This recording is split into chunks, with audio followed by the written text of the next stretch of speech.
Hey everybody, it's Dean. I'm your multi-genre music man. I'm back again, this time with Mr. Ballen. I don't seem to have as many problems with Mr. Ballen. He doesn't copyright his stuff, and he doesn't stop people from using it if they want to. So I'm going to be using probably a lot more of Mr. Ballen's stuff. If I get myself on the camera here, probably using a lot more of his stuff.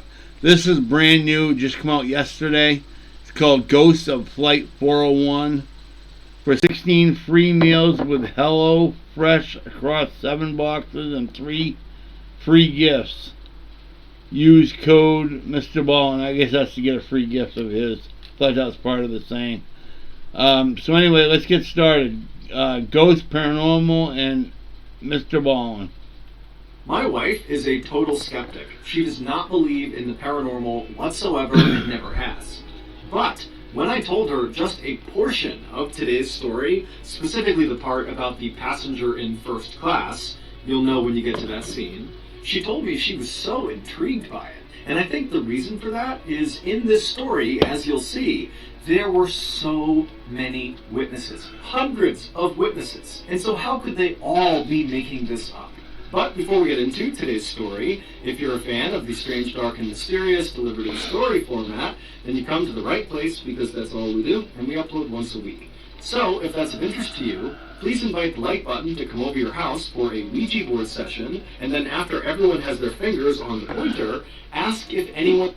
He uploads once a week, but usually uploads 3 times in that one day. He does it one day a week, but he usually does 3 uploads per day. For one day a week, so usually it's 3 a week. Likes the like button, and then casually push the pointer towards no. Also, please subscribe to our channel and turn on all notifications so you don't miss any of our weekly uploads. Okay, let's get into today's story.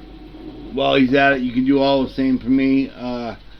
Hit the subscribe button, the like button, the share button, the bell button if I haven't said that already, all that good stuff. It'd be great if you could hit it for me too. Not that you shouldn't hit it for Mr. Ballen. He's a great guy. He's definitely going places. He's definitely got one of the #1 stations out there right now for paranormal and stuff like that. So he's definitely going places.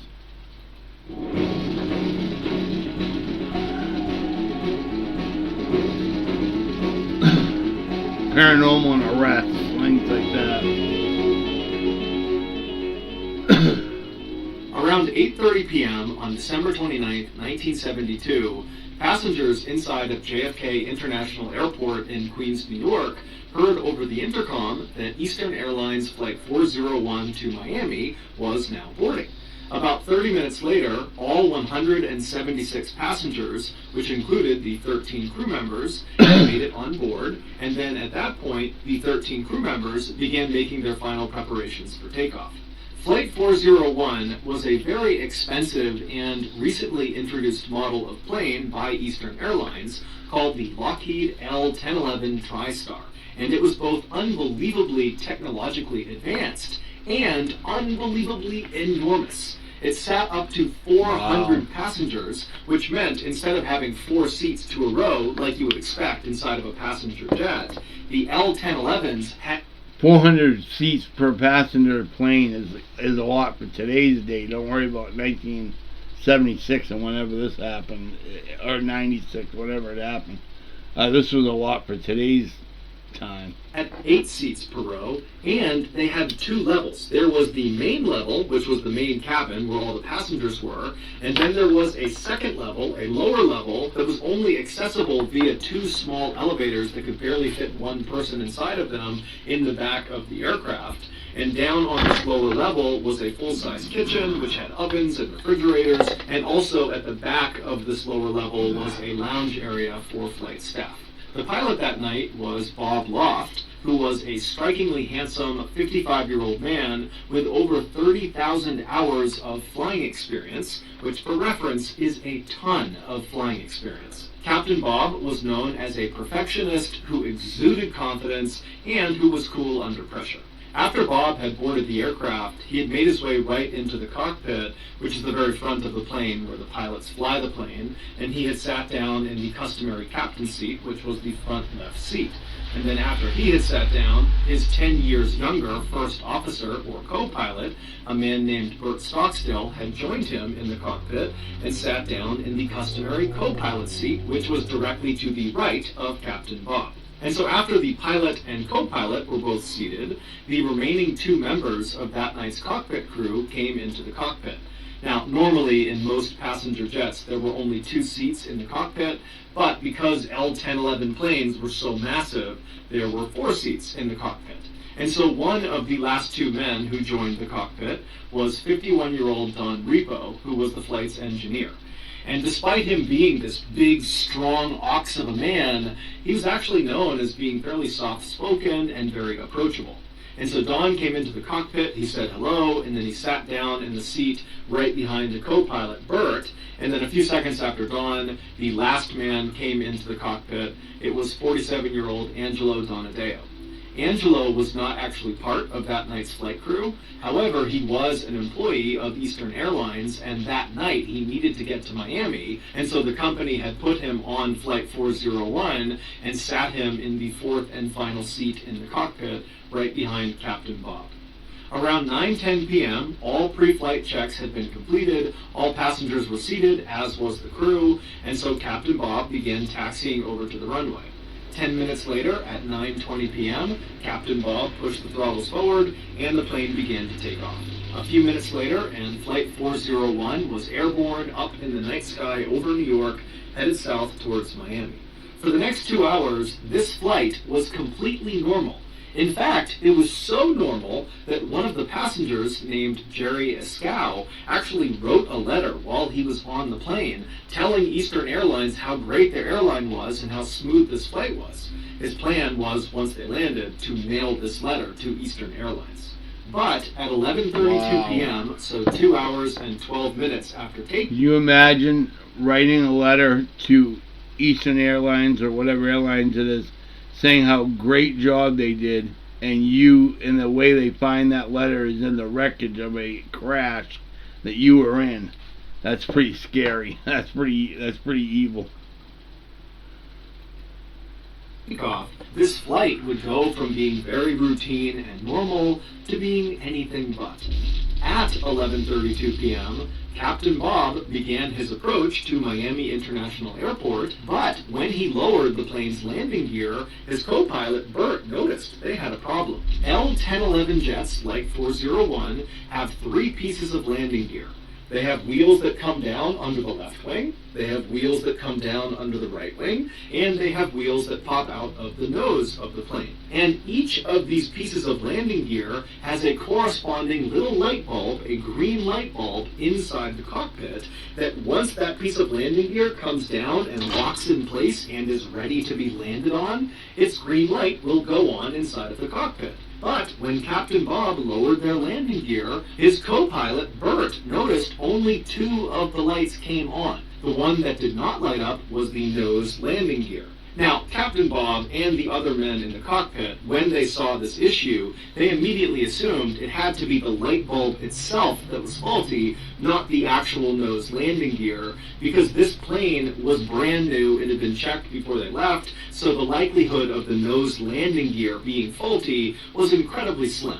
And so Captain Bob, while maintaining his approach towards Miami International, he retracted the landing gear, and then once it had come back into the plane, he just lowered it again, thinking this time all 3 lights would come on. But once again, once the landing gear was deployed the second time, still the nose landing gear light did not come on.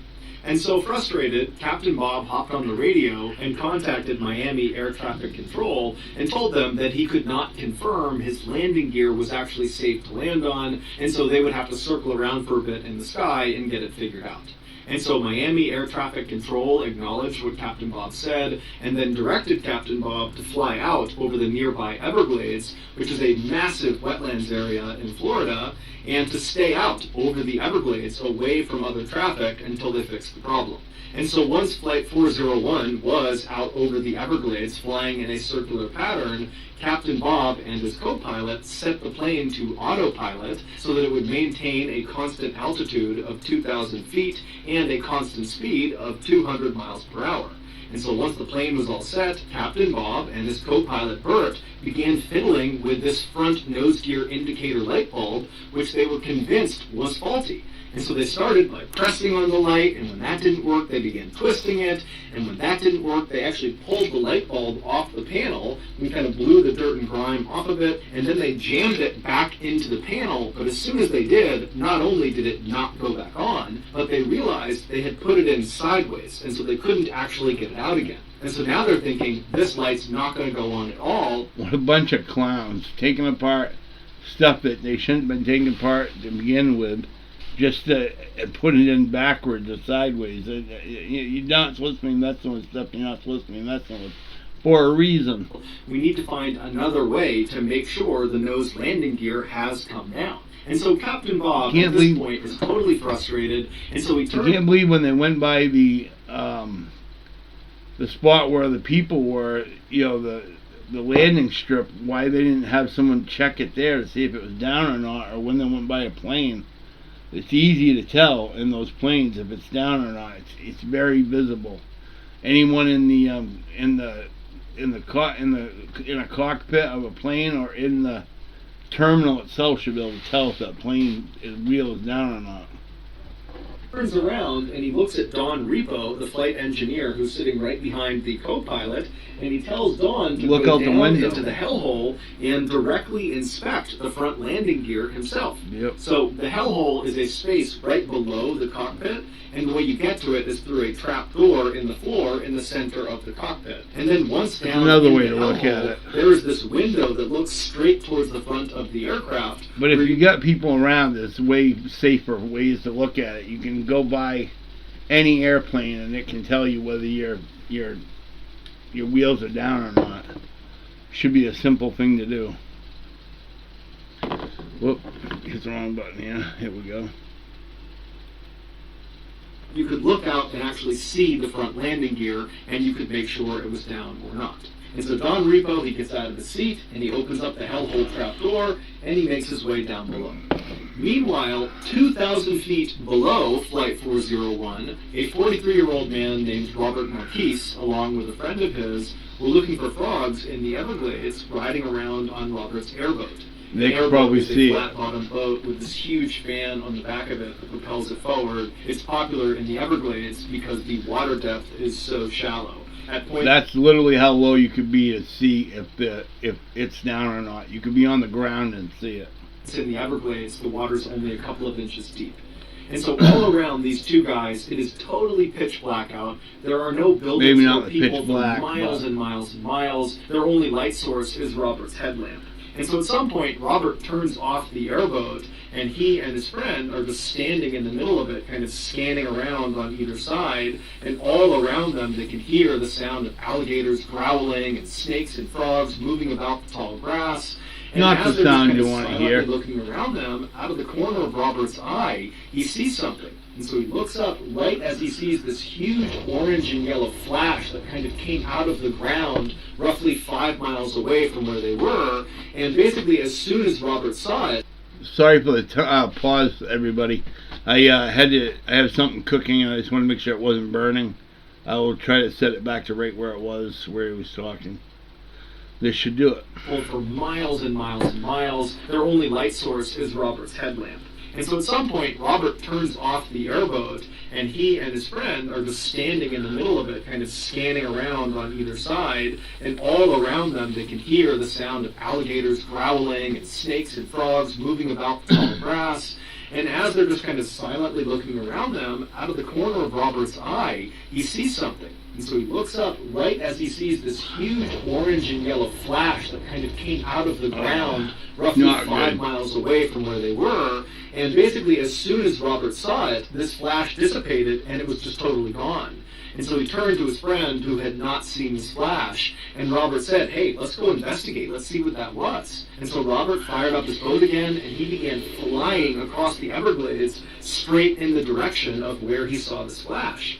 And after 15 minutes of cruising at 40 miles per hour across this dark expanse, they reached the area where this flash had been, and Robert and his friend, they just could not believe what they were looking at. About 20 minutes earlier, back up inside of Flight 401, when Captain Bob turned around in his seat to tell the flight engineer, Don Rebo, to go down into the hellhole, it's believed that Captain Bob nudged the steering wheel with his leg. And this little nudge was enough to disengage the plane's autopilot, which sent the plane into a gradual descent. But nobody noticed. Definitely because, not what you one, want. it was totally pitch black outside. The Everglades below them, there's no lights, there's nothing, and there was no moon that night. And so when they're looking out the window, there would have been no visual cues that they were going down, up, or anything. It just would have looked like a total void outside. And two, the descent they were now suddenly in was so gradual, it would not have felt like they were tumbling out of the sky. It would have felt like they were just cruising as expected. And three, all of the men in the cockpit were completely fixated on this light bulb problem. In fact, they were so fixated that when an alarm went off inside of the cockpit telling them they had dipped below their intended altitude of 2,000 feet, they were now going down, nobody noticed. Although, to their credit, this alarm only sounded once, and it wasn't that loud. And so not long after Don Rebo had gone down into the hellhole, the plane... I think if I was in that problem, any bell that would have gone off would have got my attention enough to want to take a look and find out what that possibly could be, just in case there's a bigger problem than they had already. Crashed into the Everglades. No one on board Flight 401, from the cockpit crew to the passengers to the other flight staff, had any idea they were in an emergency until they hit the ground. And when they hit the ground, the plane exploded, and that was what Robert Marquis saw when he looked up and saw that yellow and orange. Oh my God, what a tragedy. 401 people, I believe he said, were in this airplane. Just had no idea that they were going to die until the last second. It's terrible. Flash. And so Robert and his friend, they speed over to the crash site, and when they get there, they are the first ones there. And even though they're looking out and they can hear the sound of all these people screaming and crying and moaning, they can't see anything because the fire from this huge explosion was already out because the swampy wetlands had pretty much immediately extinguished it. And even though the plane had crashed into the ground at over 200 miles per hour, it had not struck the ground at a very steep angle because basically the plane was in this gradual descent pattern and just kind of coasted until it hit the ground. And so that, combined with the soft, muddy ground of the Everglades, meant that the impact of the plane hitting the ground was not nearly as violent as other plane crashes were, and that ultimately saved lives. In fact, dozens of passengers survived the initial impact. I was just going to say, if you come in at a coast, sorry, you can't see my hand. You come in at a coast like this, usually when they land normally. I mean, they may land a little harder than usual, but they land in the same position they would have landed normally. So usually if there's people in the rear end, over the wings, over the doors, same spot, they always say, usually you'll have survivors. And luckily there was dozens of survivors out of the 401 people. At least there was a couple dozen that survived. Impact with the ground. But many of them were left with these horrible injuries, or they were trapped within the wreckage, or both. When Robert and his friend arrived at the edge of the crash scene, Robert lifted up his headlamp and began to scan, and he saw all these body parts sticking out of the ground, and then his light rested on the first survivor he saw, and it was this man whose clothes had been completely burned off from the explosion. All he had on was just a little bit of his socks on both ankles, and this man was still strapped into the seat that he had been on the plane, and when the plane had broken up, his seat had fallen forward into the mud, pitting this man's upper body and most of his face under several inches of water. And so as Robert had scanned over with his light had hit this man's face, and he had looked up and pleaded with Robert and his friend to come get him before he drowned. And so Robert and his friend, they jumped off their boat and ran over to this guy and pulled the chair up and out of the water, saving this guy's life. But as soon as he was up and out of the water, Robert and his friend began hearing more calls from other people in the darkness, screaming for help. Robert and his friend would do their absolute best to save as many people as they possibly could, but there was just too many people who needed saving and not enough time. About 30 minutes after Robert and his friend had arrived at the scene, the Coast Guard showed up in helicopters, and they, along with Robert and his friend, would spend the entire night pulling as many people to safety as they possibly could. By the time the sun came up on the following day, there were no other survivors left to save.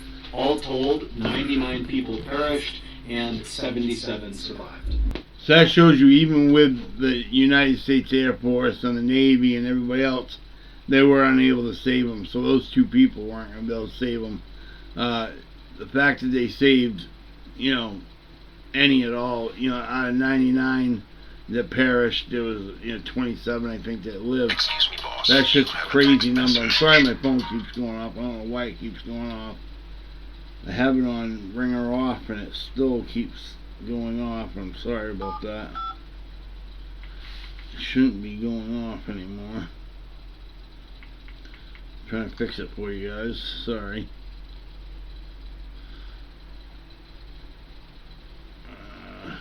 Shouldn't go off again. Alright, let's give this a try. Amongst the dead were Captain Bob Loft and his co-pilot Bert Stockstill and their flight engineer Don Repo, who had gone down into the hellhole.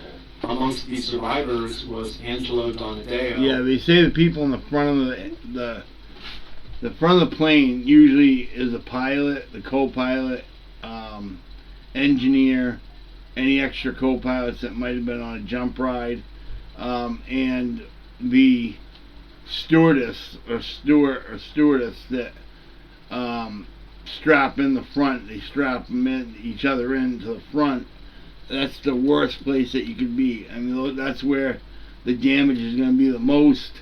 Towards the rear end where the bathroom is and things like that is usually the best place to be. They say I've studied tons and tons and tons of these, and they always say that the back is the best place to be.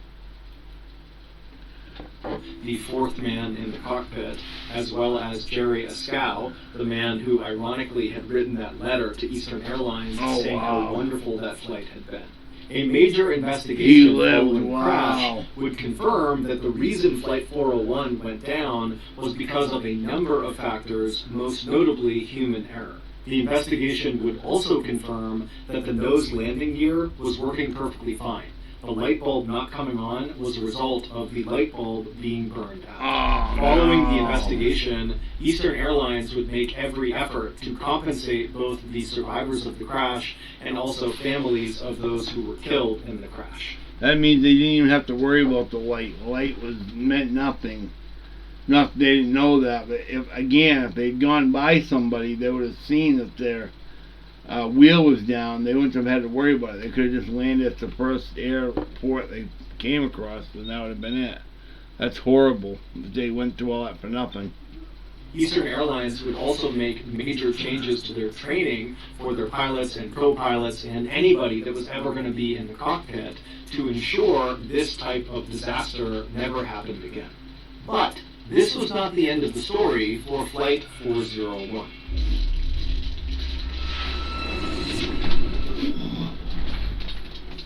I was recently eating lunch with a friend of mine in Uskapog, Rhode Island, when he asked me, John, what is your biggest dream in life? Now, ever since I was a literal newborn baby, I've had a huge dream, but I've always been too scared to commit to it. But for some reason, when my friend in Uskapog asked me this question, I felt this euphoria growing inside of me, and then before I could stop myself, I blurted out the truth. I want to create a mildly effective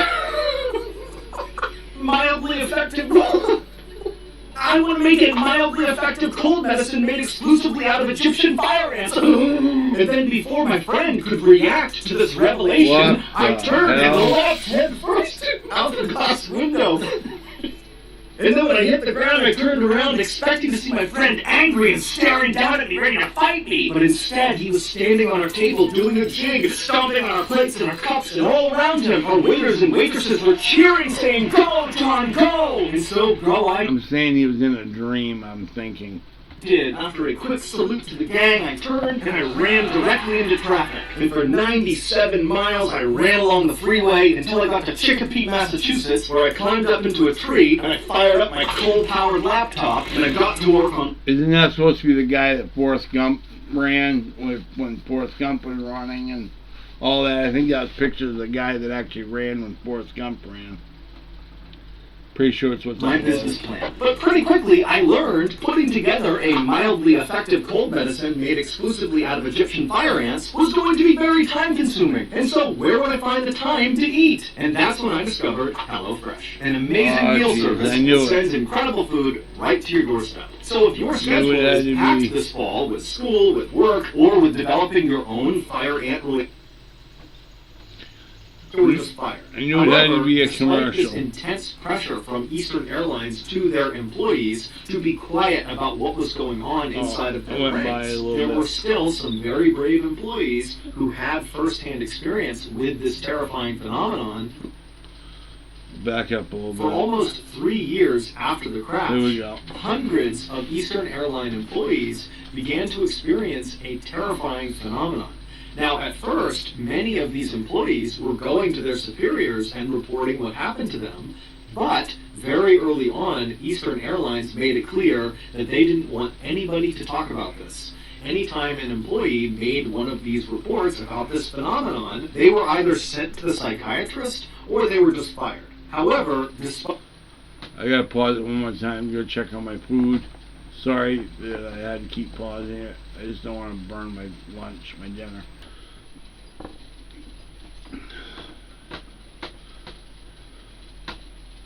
And here we go again, we're back live. Despite this intense pressure from Eastern Airlines to their employees to be quiet about what was going on inside of their ranks, there were still some very brave employees who had first-hand experience with this terrifying phenomenon who still came forward and told their stories to the press and to journalists. They just did it. I'm not sure what that noise is.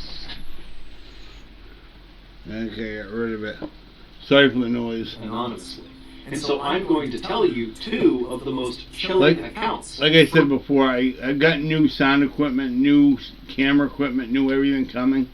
So it should solve some of the sound feedback that I'm having.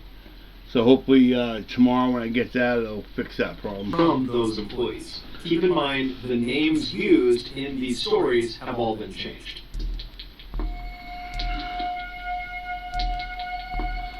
In March of 1973, so 3 months after Flight 401 had crashed in the Everglades, an Eastern Airlines flight attendant named Ginny was assigned to a flight from New York to Fort Lauderdale, Florida.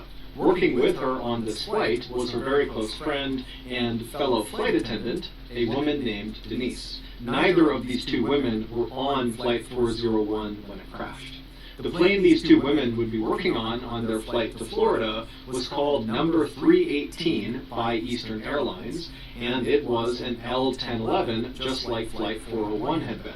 In fact, plane number 318 actually had some original parts from Flight 401 on it. No because way. it would turn out, after that huge investigation was done on the crash, the investigators discovered lots of parts from Flight 401. You don't reuse them, though. And so after rigorously testing them and ensuring they did really work, those parts were actually installed on other L-1011 jets in the Eastern Airline fleet. Now, for the record, this was not considered an inappropriate thing to do. These parts were extremely expensive, and they worked perfectly. It sounds extremely ridiculous to me. I mean, they had a plane go down for no reason. They don't know what the reason is, and they're using parts off the plane to figure out new planes. It doesn't sound right to me. Sorry for the pause again. I'm trying to make a cheeseburger, and it's going not so well, so here we go. Fine, and they were not involved in causing Flight 401 to crash, so no one batted an eye when Eastern Airlines put these parts on their other planes. I would have batted So an eye. Ginny and Denise, along with several other Eastern Airlines flight attendants, board plane number 318, and after takeoff, the flight attendants began going through the very long and drawn-out process of getting food and drink for the nearly 200 people on board flight. And so the way the flight attendants divvied up the work is they would have some of the attendants on the main level of the plane in the cabin taking orders from all the passengers, and then the other flight attendants would be down on the lower level, the second level of the plane where the kitchen was, preparing all the food and drinks. And so at some point during this process, Denise, who was up on the main level helping with taking orders, realized she didn't have anything to do. She had taken all the orders she could, and so she decided she would head down to the second level, to the kitchen, where her good friend Ginny was, to see if she could help her. But ironically, as Denise got in the elevator in the back of the plane and began heading down to the second level, Ginny, who was on the second level, discovered she did not have anything to do. She had already prepped her cart, and so she had gotten into the other elevator and began going up to the main level to see if Denise needed any help. And so the two women literally passed each other in their elevators, but didn't see each other.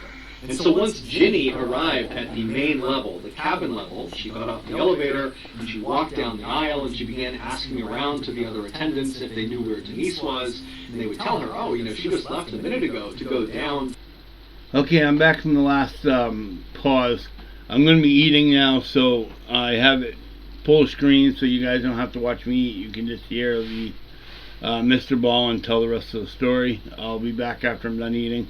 Here we go. Her cart, and so she had gotten into the other elevator and began going up to the main level to see if Denise needed any help. And so the two women literally passed each other in their elevators, but didn't see each other.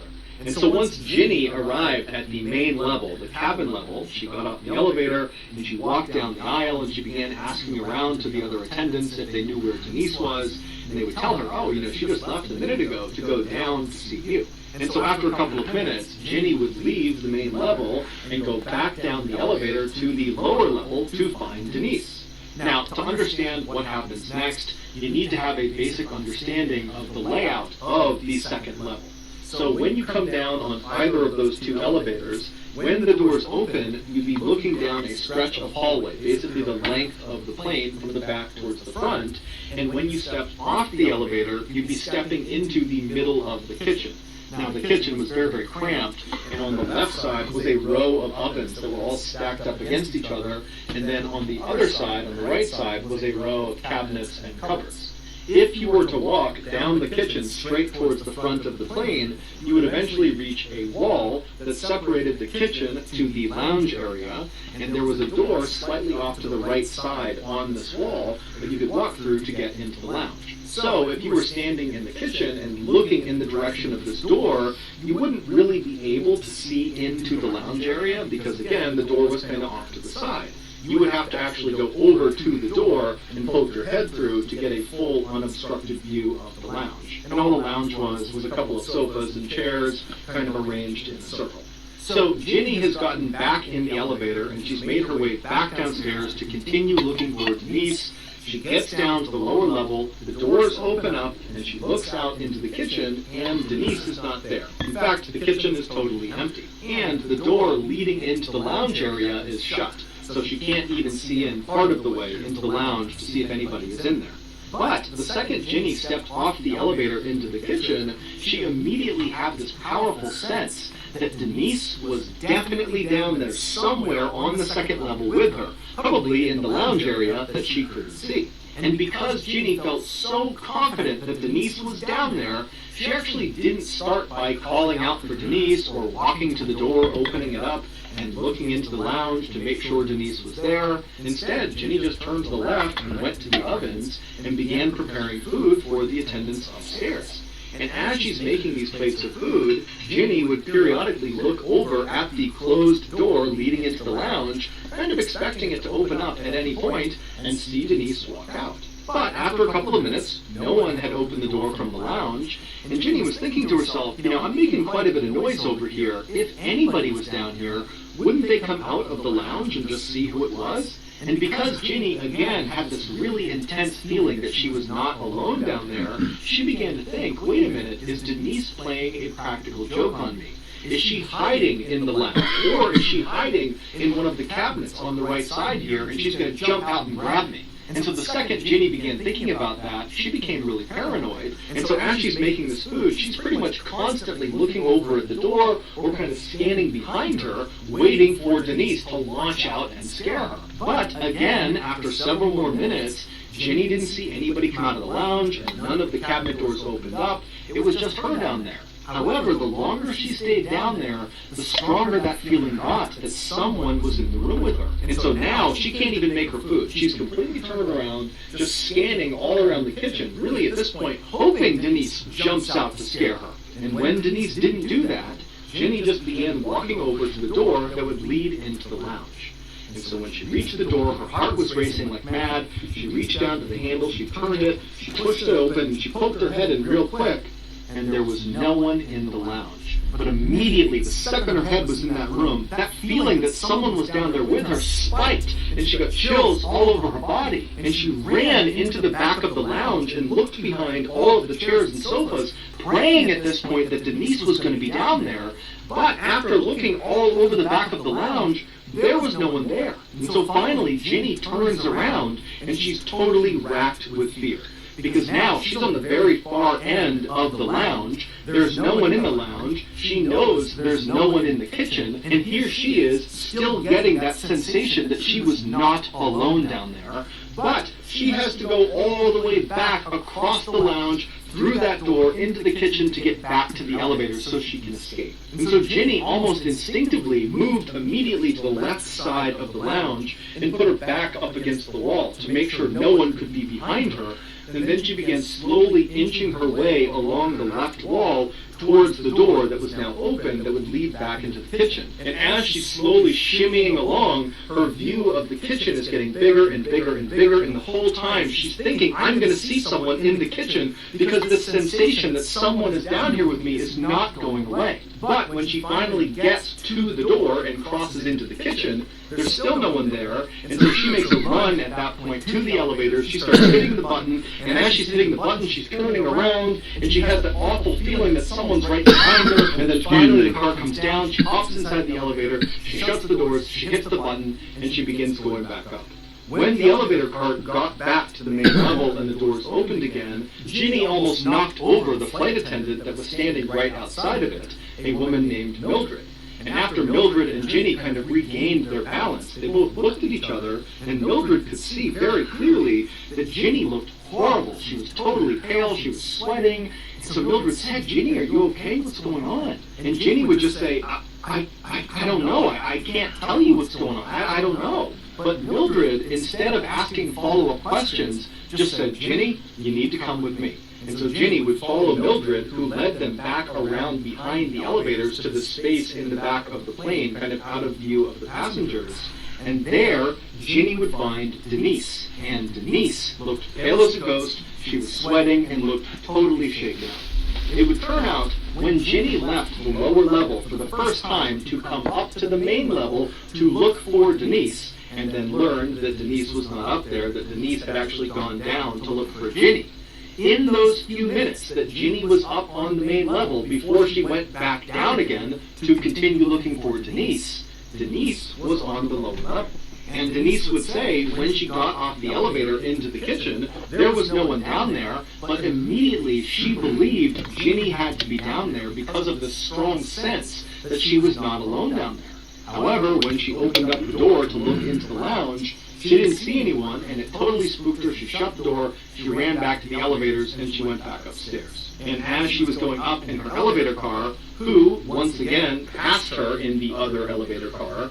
Ginny. And so once again, the two women did not see each other. And so these two women, who had never experienced anything like this before in their lives, had nearly identical experiences, totally independent of each other, just a couple of... At what point do we think these people are crazy? I mean, you know, if you're standing in a room all this time, you think somebody's in there, and you check the entire part of the... sorry, sound equipment again. You check the entire plane, pretty much. There's nobody there, then there's nobody there. It ain't like there's a ghost standing there or something. I mean, come on, there's nobody there. Of minutes apart in the exact same space. It was just too many coincidences for them to totally write it off. And so that was a big reason why they felt like they had to come forward with their information. 1 month later, plane number 318, the same plane that Ginny and Denise had had their frightening experiences on, was at Newark Liberty International Airport in New Jersey, undergoing pre-flight checks from its crew before its flight to Miami that morning. After most of the checks were done, the passengers were allowed to board the plane, and then after it seemed like most of the passengers had arrived and taken their seats, the senior flight attendant, whose name was Sis, began counting the people on board the plane to make sure they had everyone. And after counting up and down the rows, she realized their head count was off by one. They had one too many people. And so when Sis began recounting, she actually quickly identified the discrepancy. Sis was standing in first class in the aisle, and as she was counting down the left side of first class passengers, she noticed there was an Eastern Airlines captain seated in one of the seats. And so immediately Sis thought, oh, okay, I don't recognize this person, but since he's in uniform, he must be deadheading. Deadheading is a fairly common practice for airline employees, where if they need to be on a particular flight, but... It was kind of like what I was explaining to you guys before. If someone has to be, like in Miami, and they got to fly to Chicago, they got to get them to Miami somehow, so they put them on a deadhead flight, which means they get to fly for free to their position that they need to be in so they can fly home. And that doesn't count as flying, it counts as relaxing, because you're in a relaxing area and you're not flying the airplane, so they count as deadheading. But are not physically at the origin airport, they will just hop on another company flight that happens to be going to the airport they need to go to, and at least in the 1970s, it was not uncommon for employees not necessarily to tell the flight staff until they were literally on the plane, because these employees would just check the manifest, see if there were openings, and then climb on board. And so Sis assumed that was exactly what this man had done, and that was why he was unaccounted for, and it was why they had this extra person. And so she just needed to get his name to account for him. And so Sis turned and took a couple of steps until she was right in front of this guy, who was still just seated looking straight ahead. Let me guess what his name is. is. Introduced herself and asked him if he was deadheading. Let me guess if his name is going to be one of the guys from the original airplane that died. It's going to be eerie if it is. But the captain just continued to stare straight ahead and didn't even seem to register that Sis was talking to him, despite the fact that Sis was right on top of him and speaking very, very clearly, and nobody else was talking. And so Sis, who was aware of the fact that this guy clearly should have heard her, just kind of waited for a second and then just asked again, hey, what's your name? I need to make sure that you are in fact deadheading. But again, this captain just sat there without moving and didn't remotely react to Sis. Now, by this point, another flight attendant named Diane had looked over and actually saw Sis having this strange interaction with this Eastern Airlines captain, and so Diane walked over and listened as Sis, for a third time, tried to get this guy's attention, but he still did nothing, and so Diane and Sis, they start looking at each other like, what do we do about this? And at some point, Sis just says, okay, I'm going to go tell the captain, he can deal with this. And so Diane stayed in the aisle next to this silent seated captain, while Sis turned and walked towards the cockpit, and she told the captain, whose name was George.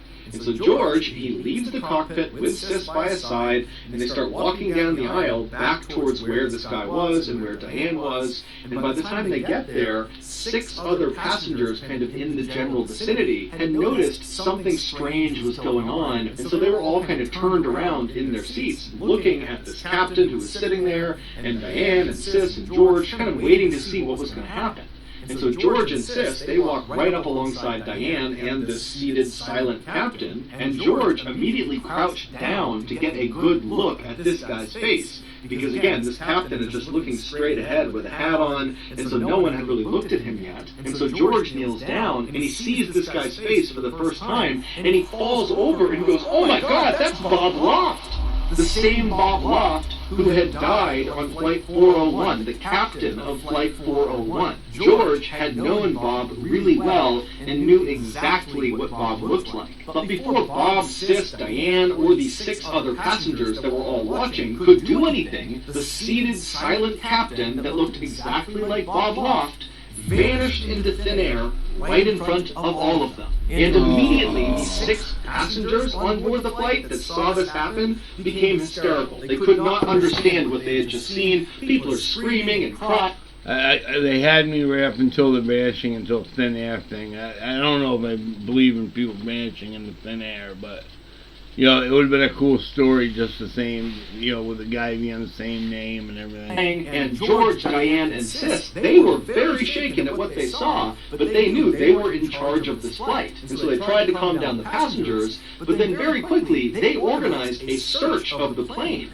because they're telling themselves, no one can just disappear into thin air. This guy has to be somewhere on the plane. And so for over an hour, the passengers were told to stay in their seats and were told to stay calm while the flight crew searched every crevice, every nook and cranny of this flight to see if they could find this guy.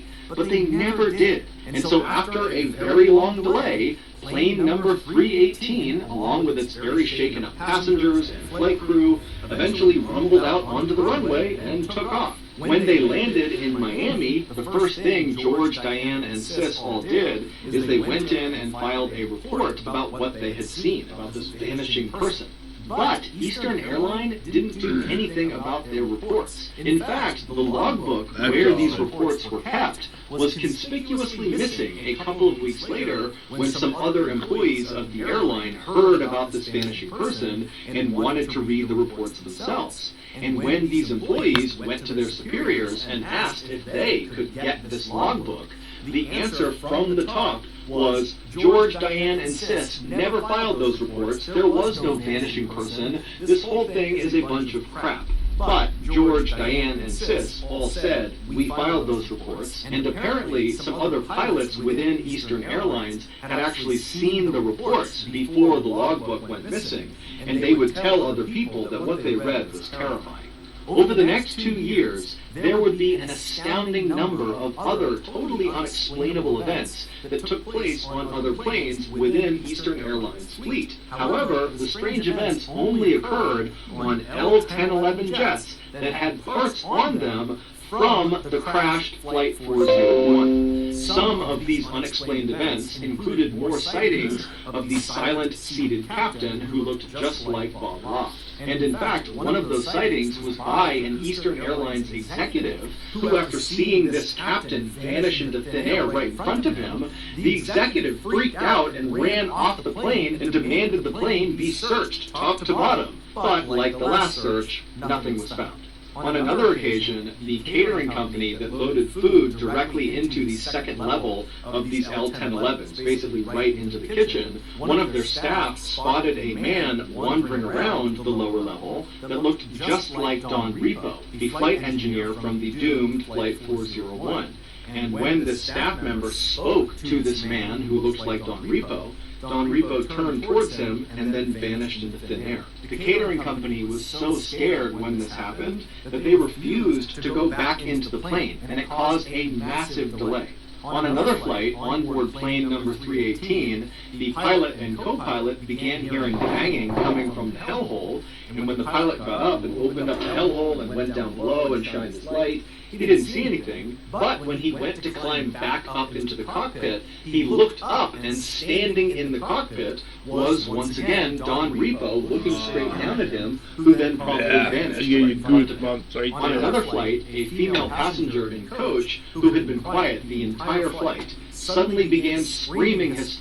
That'll give you goosebumps right there, looking up and seeing the guy that was supposed to be in the actual hellhole from years ago, still in the hellhole. Hysterically. And when they went up to her and asked her what was wrong, she was pointing at the seat next to her and said a man had suddenly appeared right next to her. He did not walk in, he just appeared next to her, and then when she began screaming, he vanished right in front of her. This woman was so upset that when they landed finally in Phoenix, Arizona, she had to be restrained in a straitjacket when they pulled her off the plane. But as terrifying as all of these events were, there was at least one instance where these apparitions appeared to be helpful to the people on the plane.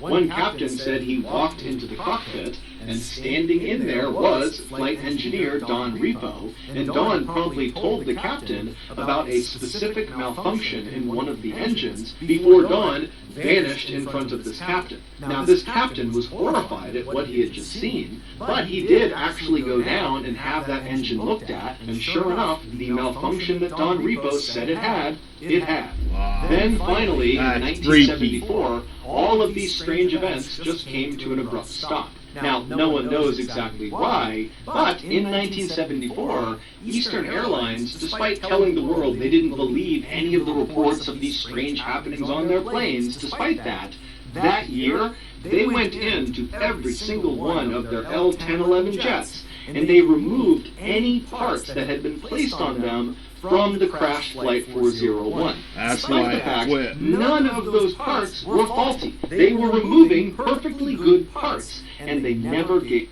That's why in 1974 all the aberrations, or whatever you want to call them, quit. It's because they took all the parts off. Gave a reason. And after they did that, all the sightings just stopped. So that's going to do it. If you got something out of today's episode and you haven't done this already, please invite the like button to come over for a Ouija board session. Definitely hit like on this guy's website. He's a good guy.